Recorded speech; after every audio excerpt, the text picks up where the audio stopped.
Welcome, ladies and gentlemen, to the monastery, the open bar of the internet, the world's greatest shit show, and the place where we, the good brothers and sisters of this most holy of temples, seek enlightenment through the drunkest, craziest, and most batshit ways possible. I am your one and only gaming monk, better known as Mildra, and with me I have a returning good brother to the temple, coming to us from Dueling Dragon Adventures, the madman behind Chronicles of Airs, the doom that came to Astraeus, and now making his venture into the world of Kaiju and Mecha with Titans of Fallen Earth, the one and only Greg, don't call him Adam, Lambert. I know Hello. I did that joke before, but I had to. Yep. I actually think I'm related to him somehow. But yeah, I haven't been on your show in over 2 years, so it's been a long time. It's been quite a while. I had known that this was something you were going to be, that you had hinted in a few tweets here and there about 2 years ago that this was something you were working on. So all I had to do was bide my time until the right moment would come. Yeah. Because I had a feeling, because this is, well, it's definitely within the wheelhouse of the temple. So how could I not? But with Titans of Fallen Earth, which you were describing as a mecha and kaiju themed TTRPG, I think one of the big things that's really going to stick out is the fact that this is the first publication you've done that is not using any version of the D20 system. Instead, you're going with what you're calling Titan D6. Was That's it always right. the plan to use its own in-house system, and what led to that? It was. I originally started in 2022 when I dropped those hints about working on it as a D100 percentage-based system. Mm-hmm. And then I scrapped that completely. And then I got really sick, so I couldn't work on it for a long time. And then picked it back up, made it D6. And I was like, well, I was looking around, and there's some kaiju type of game stuff out there for like 5th edition, and a few things for like Lamentations of the Flame Princess, and there was nothing that really. It didn't seem to make any sense at all to do a D20 like type of system with that, or an OSR. It doesn't work with kaiju versus mecha for me anyway. I mean, I'm sure there's ways to make it work, but.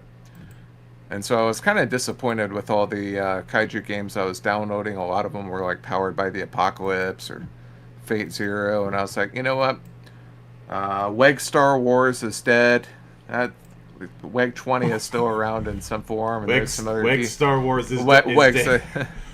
Yeah, that, WEG D6. Are you sure about that? Are you sure about WEG D6 being dead? Well, it still has an open license version of the rules, and I was gonna go that way, but I was like, I don't know anyone who plays this anymore, so that's why I decided that I wanted to make my own D6 system. It has a lot of similarities with some of the other D6 dice pool systems that are out there, but I thought it would be a great fit for this type of game. Mm-hmm. Yeah, it's. I had to find that comment a bit funny, given how Magnetic Press is doing their own version. We had a Zorro RPG that used D6 not too long ago, and now we're getting a full-on second edition. Yeah, we are. We'll see how it does. I think it'll do well, and because of a certain incident a year ago. Yes. There's no better time than now to be showcasing other systems, because you're gonna have more and more people who want off the plantation, as it were. Indeed. But that was another driver for where we wanted to go with that one. Yeah, I've obviously given my status as a poor man's journalist. I've talked with more than my fair share of folk, and the story of the OGL fiasco being the kick in the pants to get some people to start exploring doing their own thing is a tale as old as time over the last year or so. I mean, it's a case where I've seen that on multiple occasions. So you know how it goes. Once is an anomaly, twice is a coincidence, three times is a pattern. Yeah.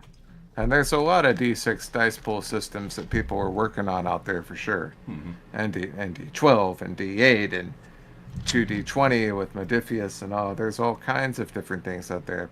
And not even So, using dice at all. Looking at say tab creations with them using cards.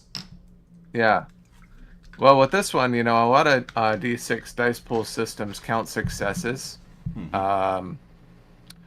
And we went that way originally early on with some playtesting, and it works. But I was like, you know what? I like big numbers, so now we're additive. I want to roll. I want to do a shadow run. I want to roll like 20d6, 30d6, that type of thing for like a huge atomic breath attack. So Mm-hmm. So that's you're the aiming for direction I sums took. instead of hits. Correct. Yep. Uh, in that regard, uh, I suppose you're in good company too, because we've had stuff like Cloudbreaker Alliance, which is very much additive. Not too long ago, I did a full campaign using a fan translation of Sword World. That one's also additive with D6s, Yeah. and of course, technically speaking, the West End D6 approach is additive Right. Yep. instead of being based on hits. And I think probably if somebody wanted to do a WEG D6, maybe in the future after this launches, I'll release kind of a short little conversion guide, because I think there probably it wouldn't take too much to convert to their system. Yep. Yeah, and when it comes to this being a mecha and kaiju affair, I had asked this back when we talked about Chronicles of Heirs, but it's important to nail down a certain direction, even if someone is saying, "Oh, I'm making a mech RPG," and I'd be like, "That's a wide net to cast." If someone says, "I'm making a fantasy RPG," I'm like, "Can you narrow the down? Do you have any idea how little that narrows it down?" It's what my mentor would say, telling me just enough to piss me off. So with Titans of Fallen Earth, what would be some of the inspirational viewing, reading, whatnot? What would be its Appendix N? Well, looking at a lot of the kaiju and mech, and I'm a big BattleTech fan and Mech Warrior fan, and I've seen Lancer, I've seen lots of different kaiju and mech games out there, but a lot of the ones that are even remotely popular seem to be kind of your anime Voltron. They're emulating Power Rangers style of silliness, and that's not where we wanted to go. My vision was to go full-on cassette futurist, alternate 1980s, influenced by Terminator, Aliens, Mad Max. It's a post-apocalyptic setting. Yeah. It's got the whole look and feel of kind of a post-apocalyptic comic book with cyberpunk overtones. And so that's the overall theme of Titans of Fallen Earth, and I think that makes it quite different. There's a ton of different games out there, but none of them have that specific nostalgic aesthetic for, imagine if you're playing in the war-ravaged future of the Terminator universe, but instead of fighting giant robots, you're fighting kaiju, that type of thing. It's funny you mentioned Terminator, since that's got its own game recently.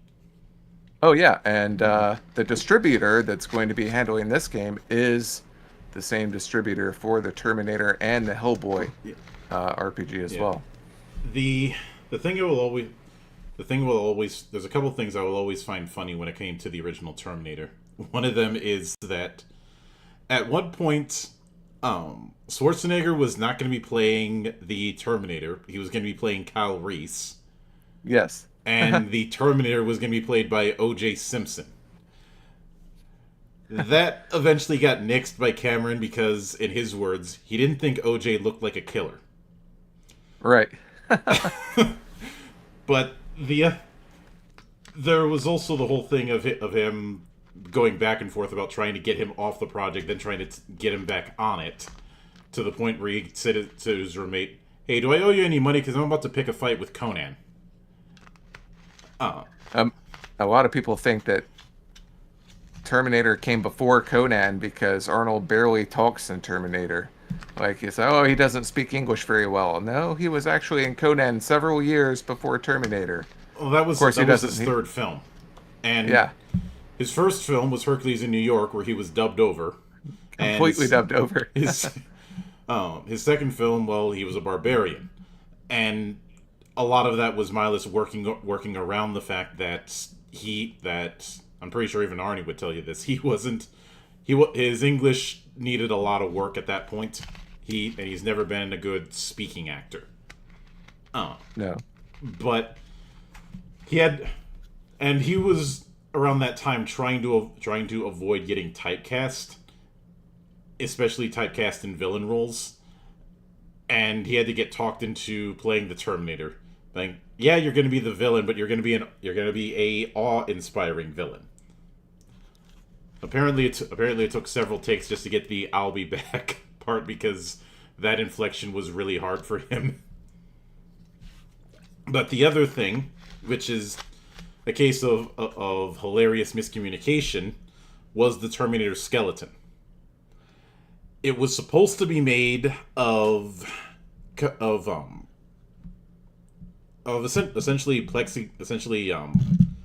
not plexiglass, but plastic with a chrome finish, essentially.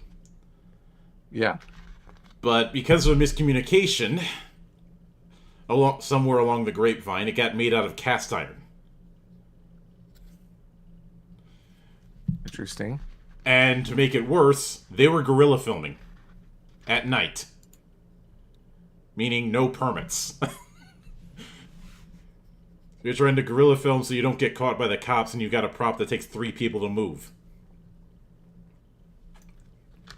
Well, a lot of people seem to not have this view that the stop motion stuff is cheesy. I disagree. I think it actually makes the skeleton even scarier, but that's just me. I have a appreciation for stop motion, especially knowing how painstaking of a process it is. The operative word being pain. Right. I'd say the ultimate expression of that is that Mad God film that came out a couple years ago that took literal decades to make. Like it took like 30 years. And I had forgotten that The Abyss by James Cameron had stop motion. Well, if I'm being honest, stop motion was the least of the Abyss's problems. The bigger problem was the underwater shooting, because there were algae problems. He tried to solve it with a lot of chlorine, and if you've been in a pool with too much chlorine, you know how that goes. Yes, it will eventually cause chemical burns. Mm-hmm. It was such a shit show that several of the actors refused to go to the premiere and called the film The Abuse. Right. Well, that's another kind of aspect of the overall theme and feel of this game. Mm-hmm. It does kind of have a comic booky tone in a lot of areas, and in fact we do have a 6-page comic book at the beginning to introduce the storyline and the feel of the game. Yeah, that comic book reminded me of the mini comics I would see in Exalted 2nd Edition, which were a really good way of establishing the world. And something I called out when 3rd Edition didn't do that, because you managed to get the Udon crew to do mini comics for you. Why not go back to that? Sure. But I will admit, maybe this is a bit of a coincidence, but one of the big ones that ended up coming to mind when I was going through the materials, and maybe this was an influence, was both Pacific Rim and some aspects of Evangelion. Because Oh, of Evangelion, course. technically speaking, is a post-apocalypse. It is. Oh, yeah. Evangelion is a huge influence on us. Um, we're not strictly in the 80s, although most of it does have an 80s influence. I go through the 90s with Evangelion and Getter Robo Armageddon and a lot of the darker classic like mech shows that were influenced by or perhaps ripped off Evangelion.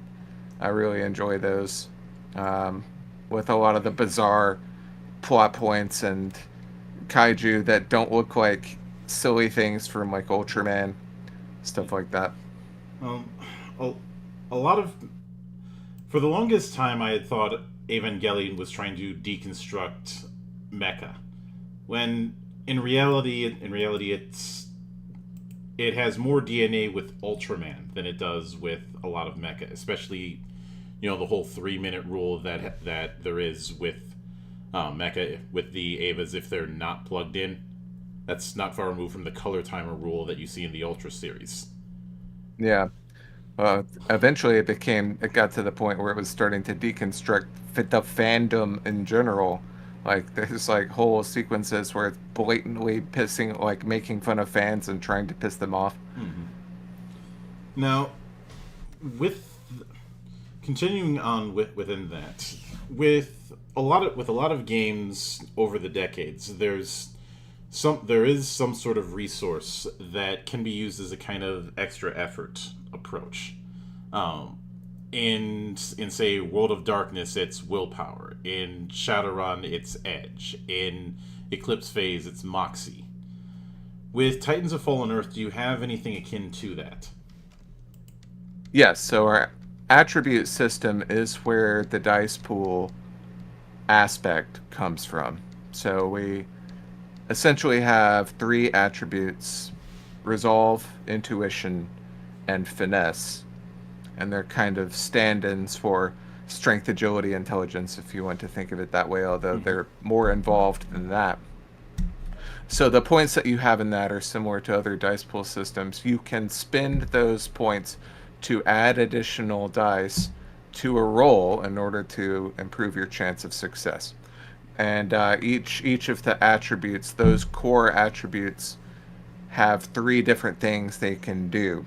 For example, you can spend a die of resolve to give you a better chance at winning a grappling attempt. Mm-hmm. Because obviously, in any kind of kaiju versus kaiju or mecha battle, picking something up and throwing him through a building, or picking up a giant like ocean liner, not ocean liner, like a tanker, like in Pacific Rim again, Mm-hmm. slamming somebody, that might be a grappling attempt. So yeah, that's where our dice pool comes from, but it is also a skill-based system. Yeah, that was definitely something I had noticed. And given the fact that you're spending these points to boost rolls, the quickest analog I could come up with is the way the pool system works in the cipher system in stuff like Numenera. Yeah, Uh, we give, wanted. Oh, go ahead. Now, given that, is it a case where skills make it a bit easier so you're not as dependent on pools for certain actions? That's right. Yeah, you can upgrade your skills to get bigger dice rolls, obviously, but skills also determine what class or background that you can be. In a lot of other games, you choose your class, and that determines what skills you get. In Titans of Fallen Earth, it's the opposite. You pick the skills and your level of the skills on character creation, and if you meet certain prerequisites, then you can choose a class, which gives you special bonuses. Mm-hmm. For example, you'll need to be more skilled in moving silently and light melee weapons and light range weapons. If you have this, and this, you can qualify as a ninja as your background, for example. And then that will give you a lot of extra bonuses in battle. And you can technically gain levels. It's not a level-based system, but you can upgrade your skills and upgrade your backgrounds to Mm-hmm. higher levels to become more powerful. And the key thing to take away there is that the skills and their roles translate from pilot to Titan for the most part, right? So your pilot has these abilities, Mm-hmm. being an excellent shooter or being able to repair a piece of machinery. When they step into the mech, when they step into the Titan, the skills go with them. So that gives you a boost in battle as well. Yeah. Now, is it a case where theoretically someone could qualify for multiple backgrounds? Is that kind of thing going to be encouraged? It is. Now, most players will probably want to choose one background at the beginning of character creation. Backgrounds are expensive because they're very powerful, and you buy new ones and upgrade your skills with experience points. Mm-hmm. So you can be a ninja who's also a medical doctor. You can be a hacker who's also a bounty hunter. That's so there's a lot of mix and match you can do for customizability of your character in the game. Yeah. Now, given the prerequisite thing, uh, would be the case where more powerful backgrounds have a higher skill list in terms of what you need to have proficiencies in? That's right. Yeah, backgrounds give you unique abilities that you can't get anywhere else. Mm-hmm. However, they come at a hefty cost of experience points. So, yes, you can choose a background and dump a lot of your resources into that to be a specialty and to be really hyper focused. Or if you don't want to have a background, you can be a jack of all trades and get like 6, 7, or 8 different proficiencies and become like more skilled in different areas. Mm-hmm. Yeah. Now, you talked about three of the three core attributes, and Yes. even with that, there is the fourth one, which is kind of a special case. I noticed in the form of Yeah. trace. Yeah. The easiest way to think of the trace, which is an acronym, stands for terrestrial radionuclidic contaminating energy. It's like there's some kind of special energy source that the kaiju run on and the alien invaders run on, and it's crucial to the game. It's a currency, but as for your character, if your character has a trace score, you can kind of treat it like mana. You use it to power abilities that are beyond human science.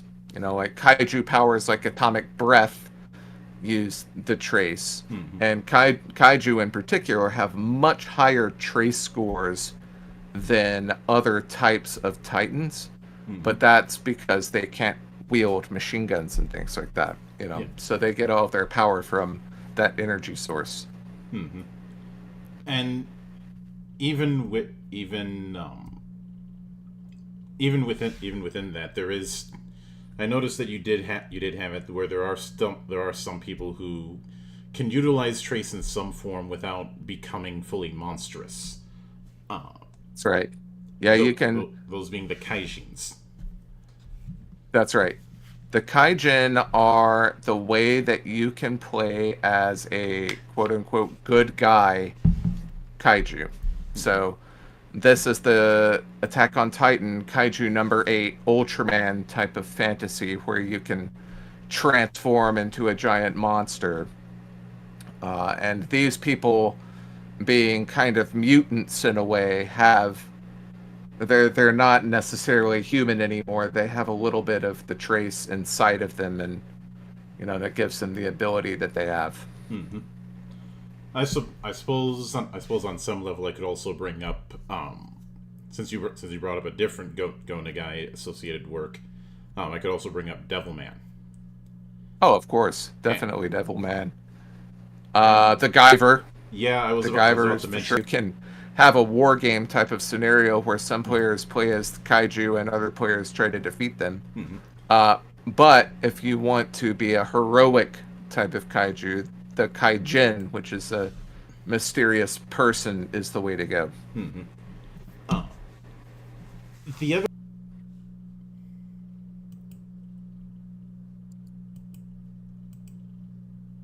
apologies for that. I think the storm had knocked us out for a Oh, second. okay. Yeah, I was wondering. What I was saying was, what would you consider the dividing line between between Zone Buster and Sentinel type Titans? Good question. So there are three factions in the game, and they each is essentially the bad guys who are trying to destroy humanity.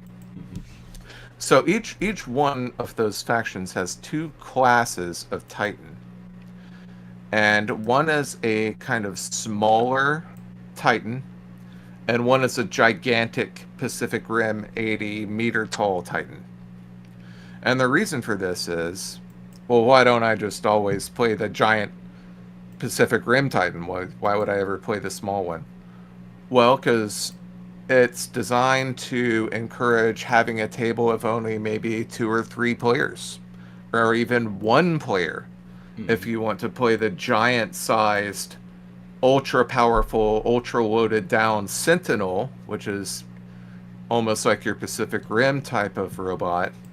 Then that's going to fit into a game for 1 to 2, at most 3 people. However, if you've got a bigger team who wants to have like a more of a BattleTech type of war game campaign, and you've got 5 or 6 people on the team, you're going to want to choose the Zone Buster, which is about the size of the power loader from Aliens. And since you brought up BattleTech, would they be the size of, say, a Scout mech or an Elemental?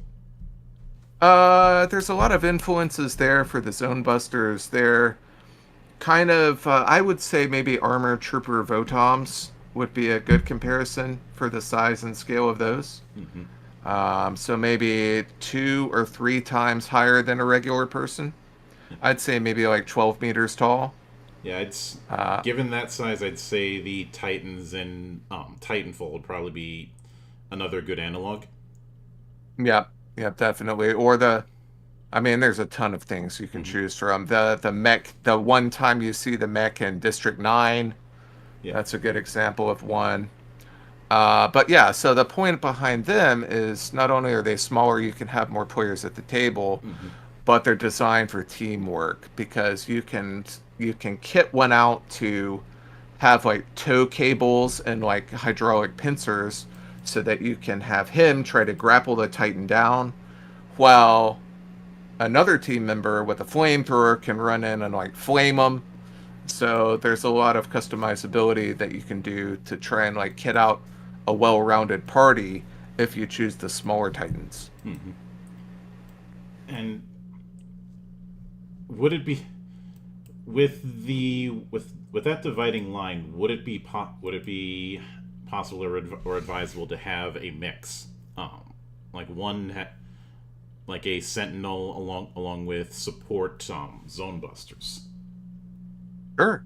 I don't see why not. It certainly can be done. Because the GM is going to have the tools at his disposal to create a comparable combat scenario. The kaiju, which the kaiju chapter is not complete, so it's not included in the example I gave you. Very customizable. They have like 50 powers to choose from, different size classes, you have a spider kaiju, a giant like dragon kaiju, any imaginable configuration. So the GM can put together perhaps a monstrous giant kaiju that also spawns a swarm of like baby parasitic like creatures, and so you might want a mix in that case in order to try and fight off that combination. Yeah, I could certainly see that, and given the variety of kaiju that can show up, I'm guessing that you're going to be developing a creation system so that the GM could throw a variety of potential kaiju at the party. Yeah, I'm a big fan of pre-statted characters. We're going to have a bestiary of 12 kaiju with full page art for each one in the right out of the gate, and each one will have complete stats to immediately insert into a scenario. Mm-hmm. But we're also going to have a full chart-based system for generating your own kaiju, their powers, their look.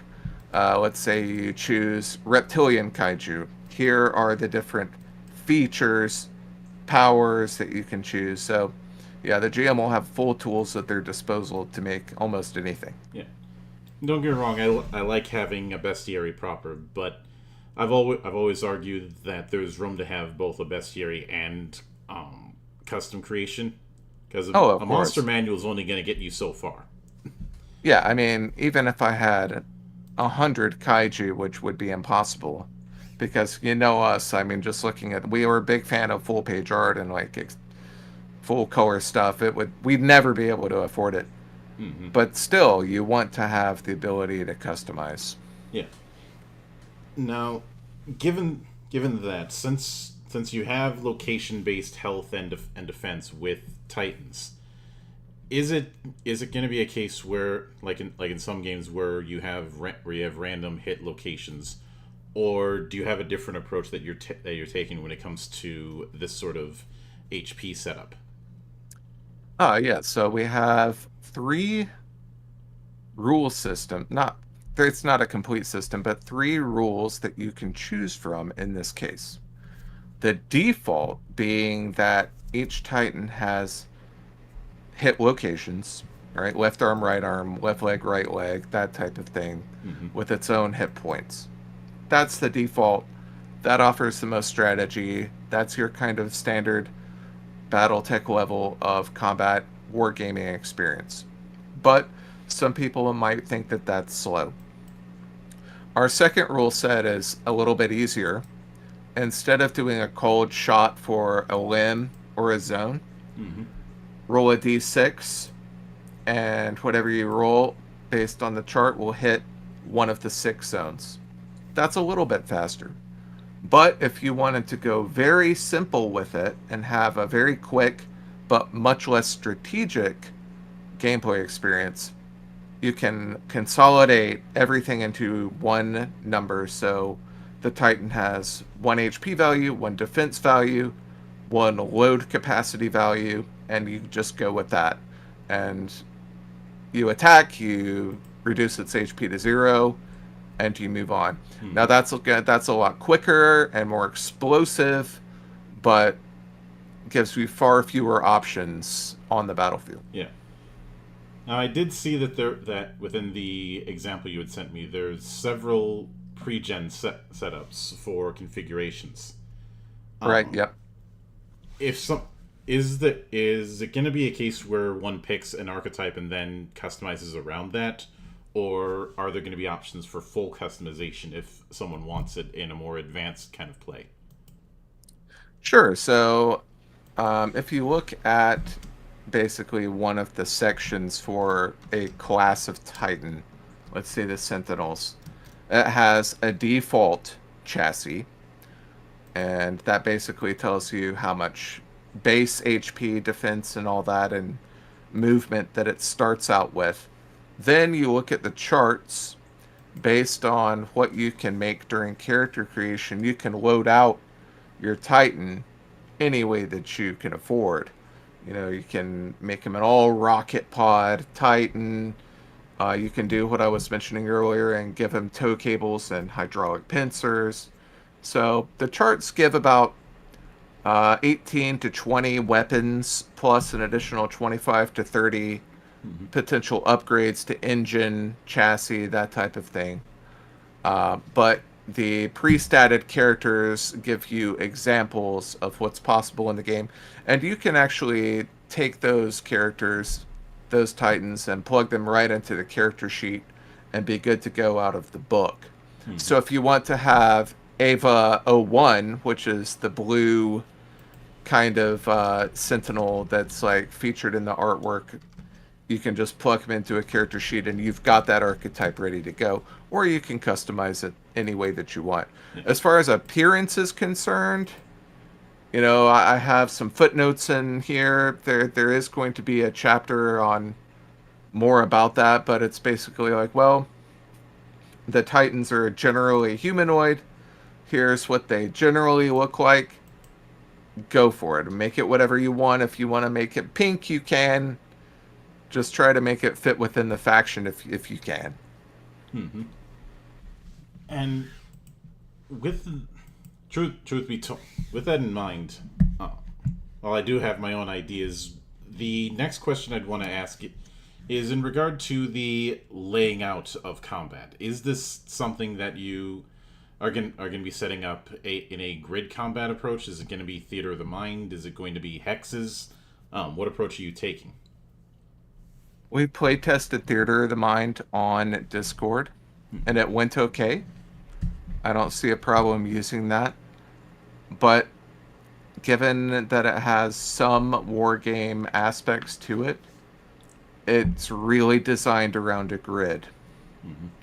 Movement rating is not listed in yards or feet. It's listed in squares, right? Essentially, your range is 5. That's the number of squares you would move on a battle board. So it's really designed around that. And when we launch our Kickstarter, we're going to have some customized figures to help go along with that, since it's kind of hard to find like kaiju figures, and things like that. So that's what we'll be encouraging for sure. With obstacles on the battlefield, like cover, destroyed cities with buildings and things of that nature. Yeah. Given that, I know you brought up squares, but do you think this could work just as well in hexes a la BattleTech? Sure, you can probably do hexes. I don't see why not. I just prefer squares because it reminds me of the old wargaming scenarios, and I mean, they both have pros and cons. We could talk about that forever, but pretend that it's squares for now. If I'm running Titans personally, I'd be more likely to use hexes unless it's dealing with city fighting. Sure. But yeah, I mean, if you have a range of 5, you can move 5 hexes, 5 squares. It's really not going to have a major impact. Yeah. Now there is one thing I wanted to point out. Now let's say there's scale to be taken into account here. So a human character, like a soldier on the ground, let's say his range is 5. That would assume that everything is happening on a human level scale. What if a Titan enters the mix? The priority of the scale will scale up towards the Titan. So the Titan, with his range of 5, would now move 5. The human would only move 1. Because he's small and he's moved slowly compared to this giant machine.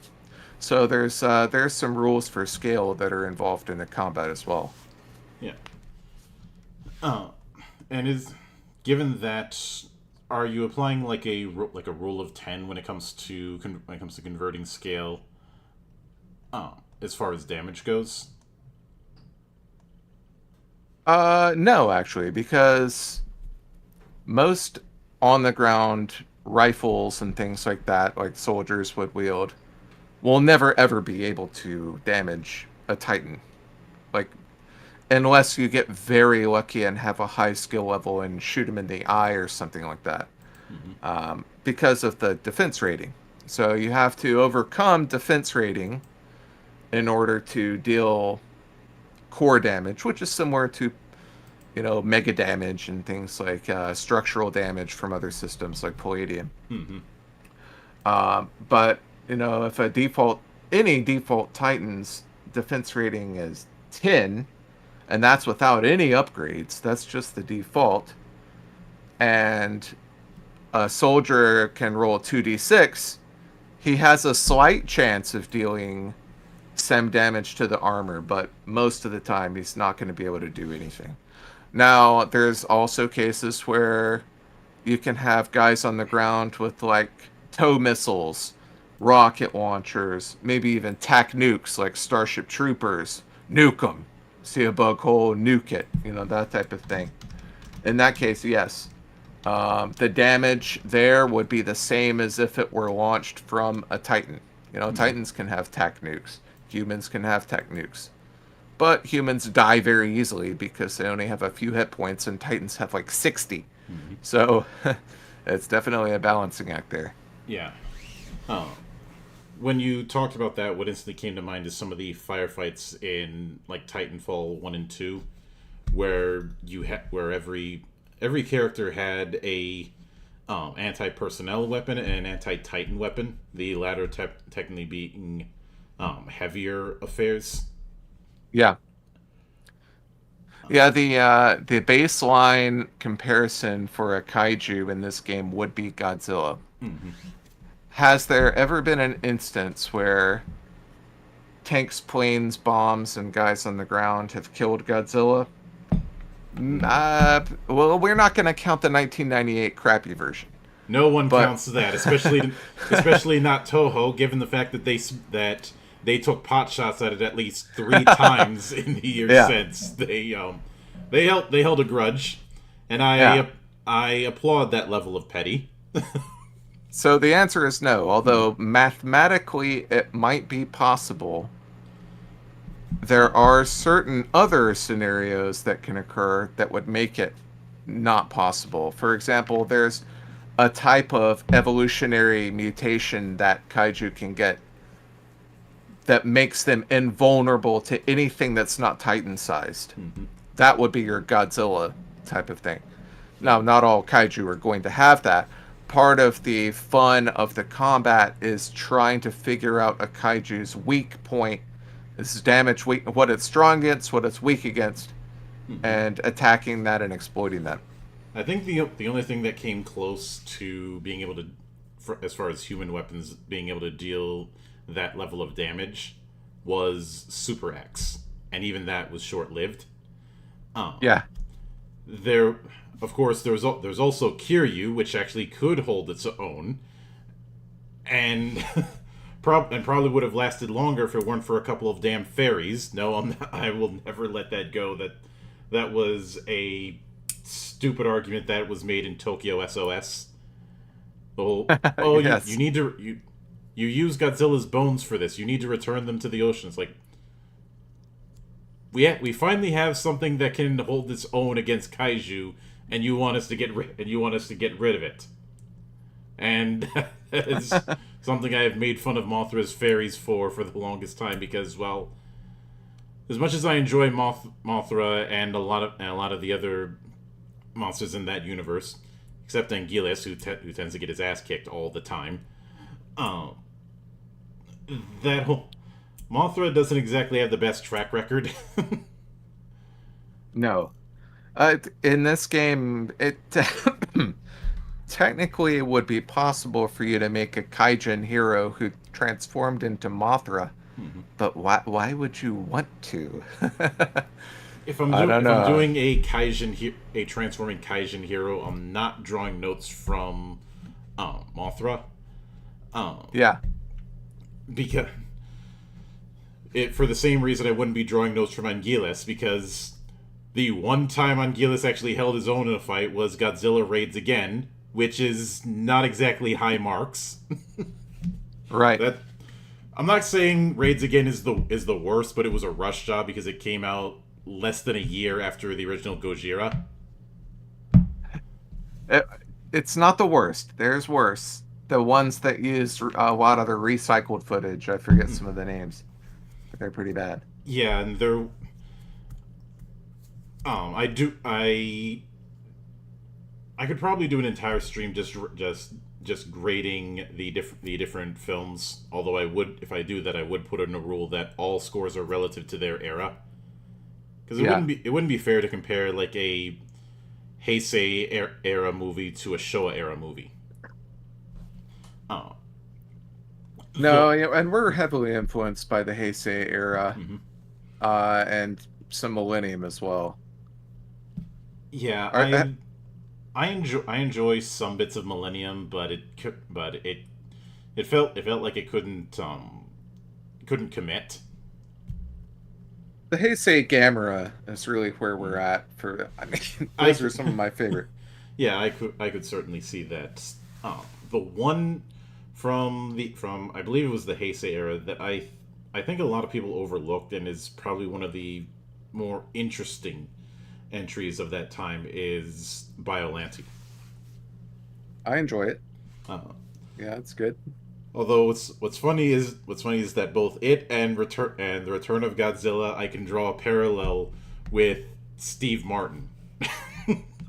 Yes. Because Not that Steve Martin, but the no, other Steve Martin. well, here's the thing: the character Raymond Burr portrayed, the Steve Martin in King of the Monsters. The idea with going with that name was to go with an American name that would be easy to remember. And the whole point of the character is to explain things for us dumb Americans. Yeah, and now granted the movie came out years before the actual Steve Martin was born, but bringing that name in for the infamous '85 movie, which you can't find on DVD anywhere, can't imagine why. They just because of that they just had an unwritten rule of no one ever calls him by his full name. Uh, the and when it came to Biollante, the big inspiration was Little Shop of Horrors. And who played the dentist in Little Shop of Horrors? Steve Martin. Yes. So it's Quite the coincidence. yeah, yeah. Apparently, the design was part of a. I can't remember if it was a contest or something like that described where someone described a flower consuming Godzilla. It's kind of like the thing about Bill Murray, the actor in Real Ghostbusters, imitating Bill Murray, but then Bill Murray actually playing Garfield, who was played by this. It's like weird, Yeah. like six degrees to Kevin Bacon. Hmm. Are you familiar with Kaiju number 8? I am familiar with the anime. I haven't watched yet. Uh, Yeah. Well, that is one where humans on the ground can damage the kaiju and kill them, and they Yeah. do. So, like, there's this one chicken there, back to your original question, that has this huge, massive, like, laser cannon gun, and she's, like, the top of the line, highest ranked ultimate military badass, and in this game, yes, she would be considered a master, which gets like a plus 3d6 to the roll to begin with, and then her weapon is top of the line, so that would be like an 8d6. Like, it's a massive thing. Probably one of a kind. So, like, 11d6 with maybe some damage, some critical hits. She can do it. She could probably take down at least half of a kaiju, if not a whole kaiju with that. and speaking of that, when it comes to dice rolls, are there any additional effects if any die result in ones or sixes?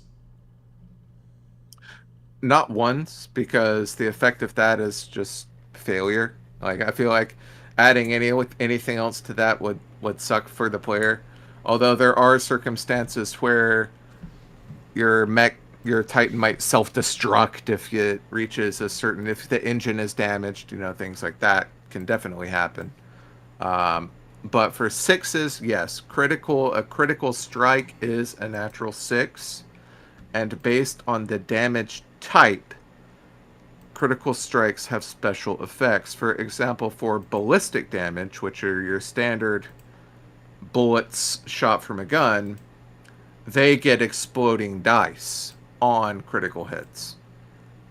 Because the bullet penetrates and it bounces around inside the target, you get exploding dice from that. Or, for example, lacerating damage, which is another damage type for blades and slashing weapons, knives and stabbing weapons. Terminator 2 will cause a target to bleed, and they will lose 1 hit point or more of damage, on their next turn for every critical roll that was rolled. So, and some Titans might be weak against that. They might be strong against ballistic and all these other types, concussive damage and things like that, but you might be able to get them in the belly like Smaug, and they're weak against lacerating damage. You found the weakness and dealt massive damage to the enemy crab. So yeah. yeah, damage types are one of the puzzle pieces to combat, and it's also kind of a piece of customizability for when you're trying to load out your Titan, because each weapon does a different type of damage. You know, you might want a flamethrower over a machine gun depending on what you're going into battle against. And I'm guessing loadouts for most Titans are going to encourage a variety of damage types instead of overemphasizing one or two.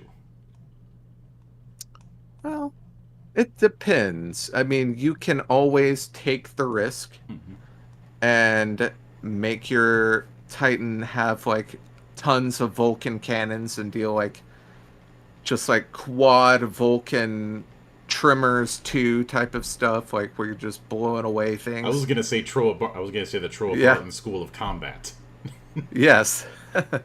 You could do that, but if you happen to run into a kaiju or a Titan that's strong against that, you're gonna have to resort to melee, and that could suck for you if you're not skilled enough for it. You could end up uttering the most horrifying 2 words in the First World War: fix bayonets. Yeah. Although, I suppose instead of you invoking Troa Barton, I should be invoking House Steiner. Because remember, Oh yeah. there's the right way to combat, the wrong way to combat, and the Steiner way of combat, which is just the wrong way with just more atlases. Exactly. Well, You've probably that's seen why Black Pants Legion's Steiner Scout Squad videos. yes, I have.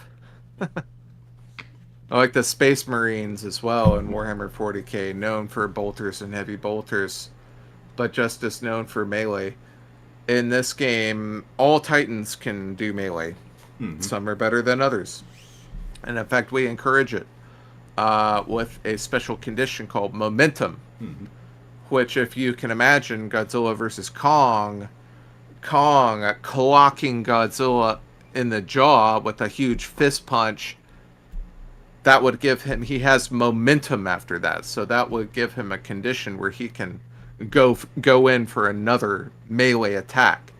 So there are some incentives to actually trying to do melee rather than just kiting forever at range, which is a danger in these type of games. Yeah, I mean, you especially since eventually the enemy is gonna get in close, no matter how much you throw at it. Right. Yep. So if you do all range, it's just as much of a risk of doing all melee. It sounds to me like it's best to weigh the options about how much you want to commit. You know, the barely manageable choices school of thought. And you might, just depending on the faction you've chosen, you might be pigeonholed just a little bit. For example, if you choose the alien invaders, almost all of their weapons are energy based and laser based and things like that, particle beams. They don't have conventional guns like humans do as much, so you're going to have to be more careful with how you load out, because humans like guns. Yeah, and when it comes to the whole physical versus energy versus explosive kind of thing, what would be the advantages and disadvantages of each? Just in a general sense. I know this is something that can vary depending on weapon. Sure. Well, for example, concussive damage, which is explosions and shock waves, sound waves, that type of thing, do a knockback. And with strong enough force, they can actually knock a target prone, which is an extremely vulnerable state. You don't ever want to be knocked on your back as a Titan, especially if you're a mech. You're going to be in trouble then. So there's advantages and disadvantages to every damage type. Energy weapons will deal their damage on a critical hit through the target. So whatever is in a line behind the target will also get hit. that's great if you've got a long line of mutants that you just want to blast down with a laser. But otherwise, if you're not in that scenario, that could actually just be a waste of your time. So you're right in the fact that it's kind of important to try and weigh the pros and cons and justify how you're going to load out your Titan, not just in character creation, but also as you get experience points and add more weapons, buy more things with money, and get yourself out even further. Mm-hmm. The Now that I can see that with the advantages, what would be the disadvantages of each? Well, there's a lot of different types, but for example, psychic damage. Very powerful against kaiju because it damages the trace. It actually innervates and drains trace away from targets. So psionic abilities, part and parcel for Godzilla movies and Ultraman. Any type of kaiju usually has something like that as a point. But if you're up against targets that don't have any trace, like for example the U.S. Remnant, who have these hydraulic war machines that are like Votoms, then your psychic damage will do nothing, absolutely nothing, and you're gonna have to run away, or you're gonna have to find a different way to fight against that type of enemy. So that's a big disadvantage. Mm-hmm. Yeah, I could certainly see that. Now, with all of that in mind, what are you guys shooting for as far as a launch date for the Kickstarter, and how long do you plan on having it go? Well, we have one teaser trailer right now, which is a live action trailer that we're quite proud of. That's been running for a while. We're going to put together an actual book trailer and hopefully get that up on the next couple of weeks. We'll have a pre-launch page. I would aim for around next Friday, maybe August 9th. We might have a pre-launch page up. We plan to market that for at least 30 days. And then we will launch the Kickstarter most likely at the end of September or early October for the Halloween season. Start promoting that. We're going to have a hardcover version. Our first Iris book was hardcover. We are going to do an offset print overseas if we get enough money, which hopefully we will. Mm-hmm. And we have a fulfillment partner who's going to handle that for us. So no more Greg shipping by himself and pissing people off because I can't do it by myself. And we're going to have a few stretch goals. My co-author Frank is a talented synth musician. We're going to have an 80s inspired John Carpenter, Terminator inspired synth soundtrack. We're going to print CDs of that and have MP3s available as a stretch goal. And we're probably going to do some miniatures, maybe even some custom dice bags and things like that too. So if you actually want the book, to answer your question, sorry for all that marketing silliness. No, marketing silliness is what we do here, so you're good. Probably a PDF will be in your hands before Thanksgiving. A physical copy, most likely Christmas or early next year. Mm-hmm. And I will certainly be looking forward to seeing how that shakes out in the coming days, and obviously once the Kickstarter goes live, I will update the video with the link for that. Okay, great. Thanks. But with that said, I do want to sincerely thank you for taking the time out of your schedule to come all the way to my temple and enjoy the madness once again. Yeah, thank you so much for having me on again. Mm-hmm. And anytime you see fit to return, the door is always open. As I often say around here, drinking is not mandatory, but it is encouraged. Okay, well, thanks a lot, Mildred. Mm-hmm. And of course, a sincere thanks goes out to everyone who took the time out of their schedule to come onto the show and enjoy the madness. And there'll be plenty more where that came from, as there always is here, on the open bar of the internet. But until then, on behalf of the good brothers present and not present, my name is Mildra. I am your gaming monk. Stay fucking frosty, everybody.